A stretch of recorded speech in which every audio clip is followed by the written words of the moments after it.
സൗദിയുടെ വിവിധ ഭാഗങ്ങളിൽ മഴ തുടരുന്നു. റിയാദിലും കിഴക്കൻ പ്രവിശ്യകളിലെ വിവിധയിടങ്ങളിലും ഇന്ന് റെഡ് അലർട്ട് പ്രഖ്യാപിച്ചു.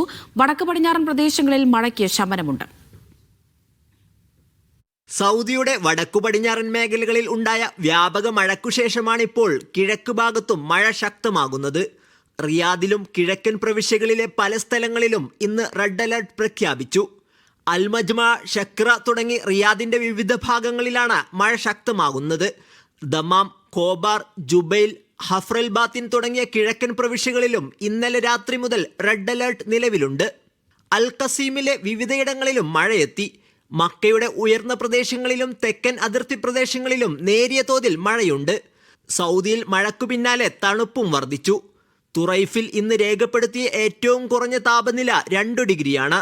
തബൂക്ക്, ഹായിൽ, സക്കാക്ക എന്നിവിടങ്ങളിലും തണുപ്പ് വർദ്ധിച്ചിട്ടുണ്ട്. സാബിത് സലീം, മീഡിയ 1, ജിദ്ദ.